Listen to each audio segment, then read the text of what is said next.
Привіт, друзі! Мене звати Андрій Клюс і сьогодні ми з вами будемо готувати. У мене в холодильнику завалявся такий класний продукт, як куряча печінка. І я думаю, що з неї такого цікавого можна приготувати. Тому ми приготуємо з вами дві страви. Перша це буде фірмовий печінковий торт від моєї дружини. А з іншої частини, яка залишиться, приготую смачний паштет. Тому давайте першим ділом приготуємо торт, а в наступному відео вже чекайте на смачний паштет. Тому давайте, поїхали готувати. Там вже попереду я з вами поділився, що нам для цього потрібно. Першим ділом, я думаю, треба зробити начинку для нашого торта. Тому наріжемо цибульку. Наріжемо то все мілким кубиком.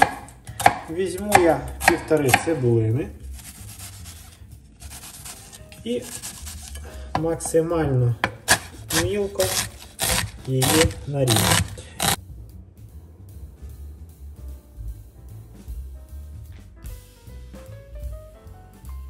Друзі, ставимо сковорідку.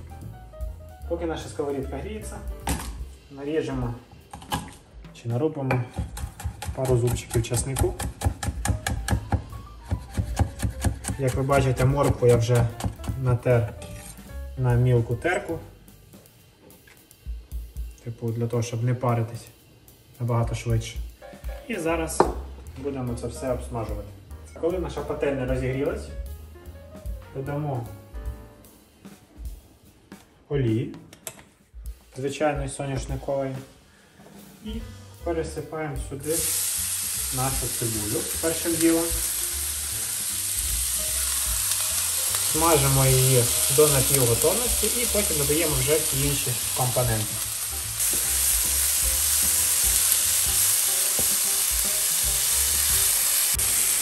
Додаємо моркву.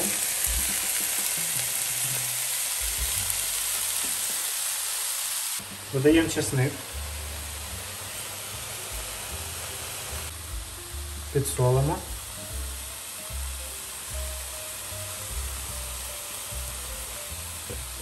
І додамо трошки перцю.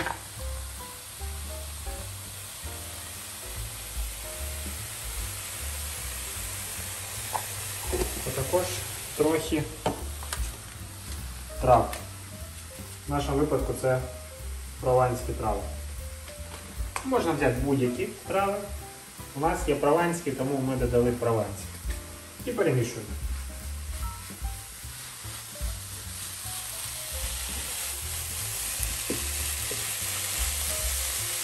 Далі зробимо основу для наших печінкових млинців.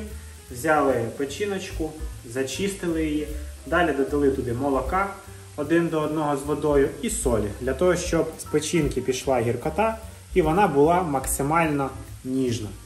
Зараз ми достанемо цю печінку, перекладемо її в нашу кастрюльку або банячок і будемо це все блендерити разом з молоком, яйцями, борошном і іншими компонентами. Як ми казали, беремо пів кіло печінки, вже вимоченої в молоці солью та водою.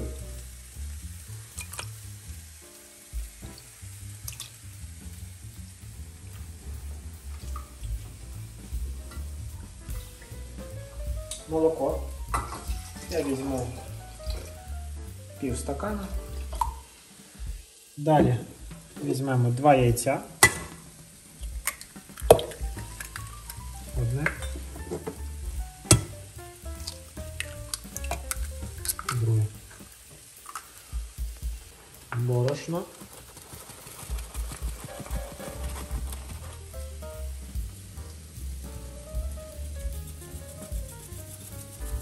Сіль.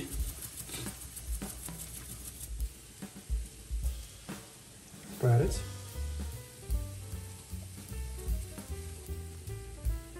І трав прованських.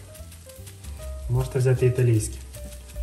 Але прованські краще, тому що в нас є прованські. Але ви берете, які хочете. Це чисто смак. Ну, типу, вкусовщина. Поїхали, далі блендеруємо це все. Далі блендеримо до однорідної консистенції.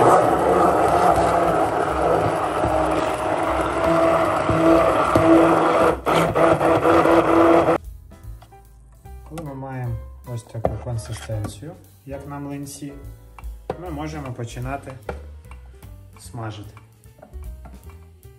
Так як сковорідка в мене, на жаль, поки що одна, то ми перекладуємо нашу обсмажену цибульку з морквочкою та чесником, та травами, та спеціями. Ну, коротше, смачну начинку перекладуємо ось сюди в нашу таку мисочку. І на цій сковороді зараз будемо смажити наші млинці. Розігріваємо нашу пательню. Тільки вона вже нагрілась, можемо взяти кісточку, трошки олії і ось тако трошки змазати. Далі ми беремо один черпачок нашої основи і наливаємо нашу пательню. Далі ось тако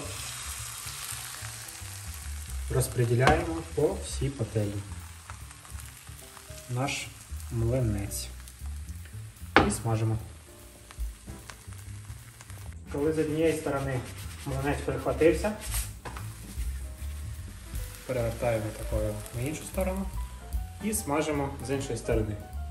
Майстер-клас по перевертанню, якщо що, буде там в наступному відео, ну якщо вам потрібно. Досмажуємо, бачимо трошки з іншої сторони і перекладуємо в тарілочку. Як ви замітили, картинка нашого відео трошки змінилась, бо вимкнули світло. Ну, такі часи, як то кажуть. В нас залишились технічні елементи цієї страви, тобто взяти, зробити начинку і змастити наші печінкові млинці. Тому давайте це і зробимо. Ось такі чудові, перфектні млинці з печінки у нас вийшли. І зараз ми будемо до них робити начинку. Для цього нам потрібно всього 3 компоненти. Перше, наша піджарочка, яку ми вже перед цим посмажили. Цибулька, чесничок, морква, трави та спеції. Далі плавлений сирок. Такий дуже смачний. І майонез. Тому що ми беремо терку і натираємо плавлений сир сюди в тарілочку. Плавлений сир ми вже натерли. І таке головне питання. Зараз хейтери можуть сказати, а чому ж ти не взяв свій домашній майонез? До речі, рецепт є там в моїх відео.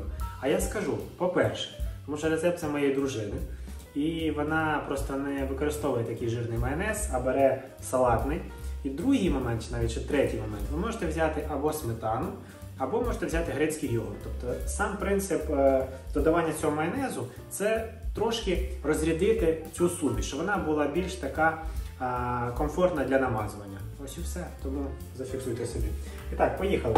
Далі беремо цей натертий сир і додаємо нашу піджарочку. І капнемо сюди майонеза по консистенції. Я думаю, десь візьмемо спочатку стільки, а далі подивимося зараз. Далі ретельно все перемішуємо.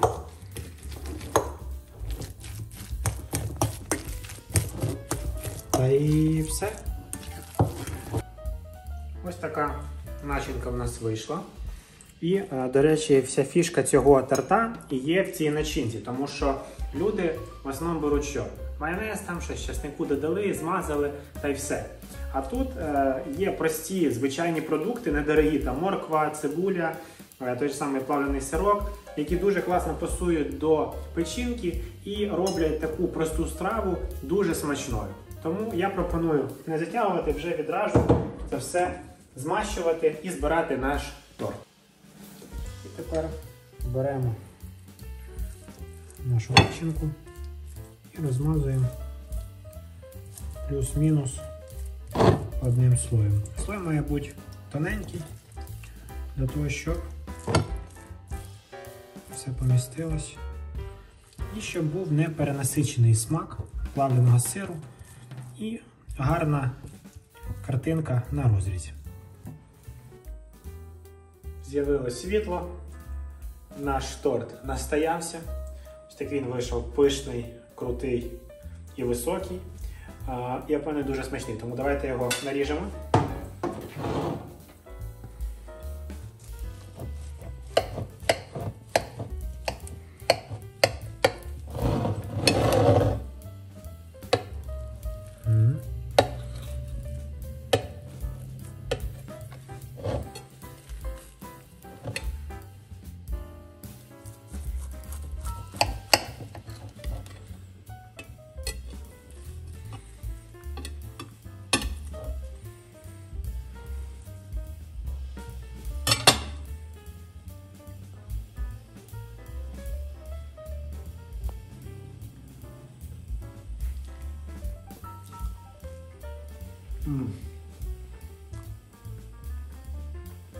Я сподіваюся, вам сподобався цей рецепт дуже смачного торта. Він реально дешевий, але дуже смачний. Обов'язково його приготуйте, подивіться відео, ну ви знаєте, по схемі. Напишіть коментарі, що б ви хотіли, щоб я приготував для вас наступне. Ну а я буду з вами прощатись і їсти свій смачний торт. Всім па-па!